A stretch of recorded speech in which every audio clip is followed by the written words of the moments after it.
So, ayun guys. So, Holy Week, wala tayong gym na mapuntahan. And kaya, ito, nandito tayo sa gym sa condo. So, as you can see, very outdated na and kulang-kulang. But yeah, we'll make do kung ano meron tayo ngayon. Leg day tayo ngayon. So, may nakikita ko dito mga few dumbbells and weights. So, yun na lang din gagawin natin. Siguro magsimula ako sa lunges. So, instead of walking lunges, yung stationary lunges na lang.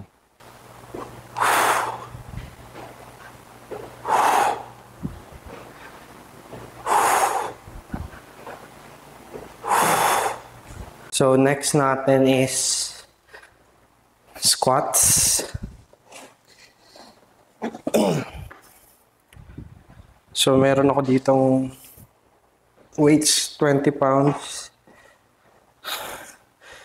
So, medyo nakakatakot. Sobrang sobrang kalawang na. Pero, yeah. Hindi naman tayo matateta na nito as long as wala tayong open wounds. Okay? Mag-alcohol na lang tayo after. So, wide.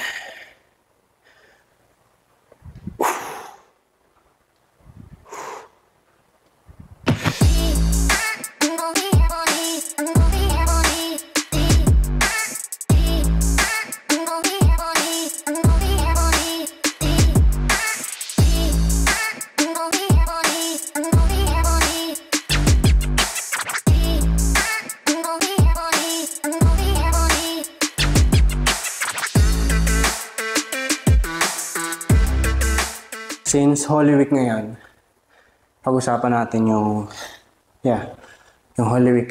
This is the first time na magse-celebrate ako ng Holy Week that I truly believe our Lord and Savior Jesus Christ died on the cross and rose up after 3 days. So, ginawa niya yun to save us from our sins. Pag-usapan na rin natin yung mga dating sinasabi sa akin nung bata ako na by the way, kaya ako tumitingin ako sa phone kasi I recently discovered itong app na to na pwedeng i-monitor and i-control yung camera. So, pwede siya mag-record, pwede siya yung mga white balance, ISO, tapos yung even the focus. So, ang ganda na ito. Nakamayin sa akin. Anyway, going back. Dati, sinasabi sa amin nung bata ako, huwag daw malikot kasi kapag Holy Week, patay ang Diyos, malakas ang kapangyarihan ng demon. So, ngayon na nagbabasa ako ng Bible, doon mo malalaman na He does not die per se. Die in a sense na nawala yung essence niya. But, yung physical body lang yung namatay. But, yung divinity niya, yung pagiging God niya, never nawala yun. So, yeah. Yung body lang niya yung nawala, pero yung spirit niya still remains the same.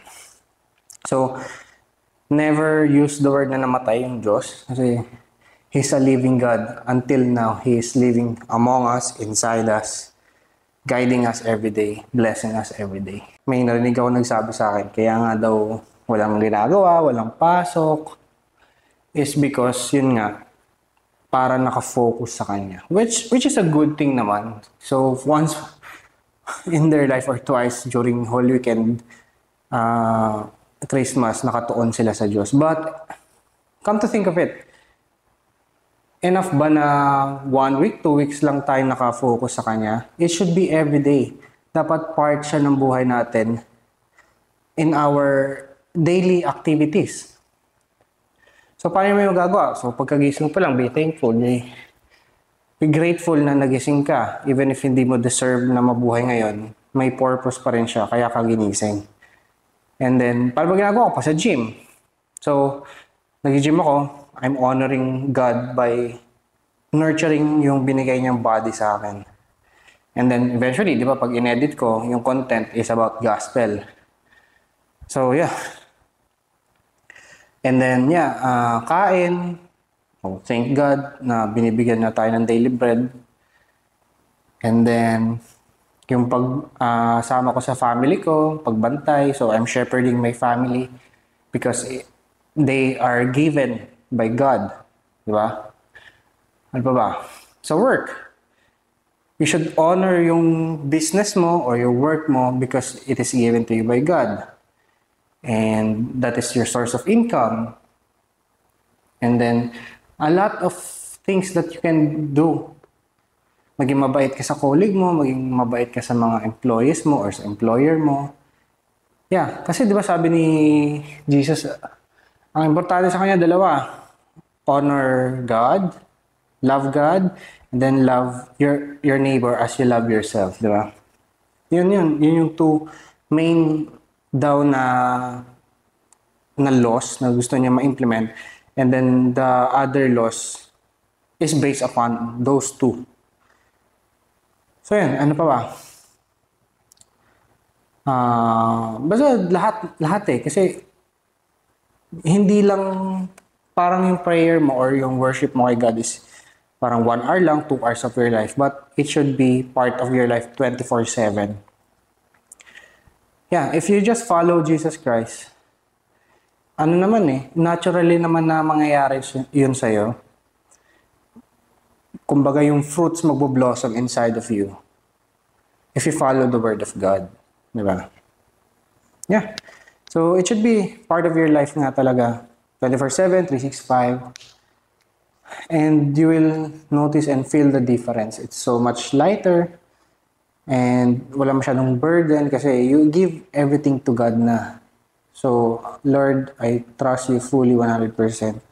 All my worries, anxieties, doubts, bigay natin lahat sa Kanya. Just walk with Jesus Christ every day, not just this Holy Week. Okay?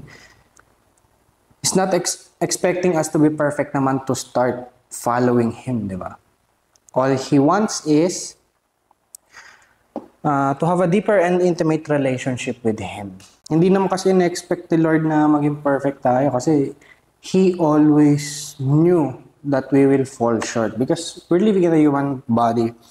This is ang nature ng human body is a sinful body. He died on the cross knowing that we will still fall short of glory. So, ganun niya tayo kamahal. Even if hindi natin ma-meet yung expectation niya. He already gave it all, even before we were born. Kasama na sa krus na kinapakuan niya yung mga kasalanan natin. We're already saved by the grace of God. So, thank you, Jesus.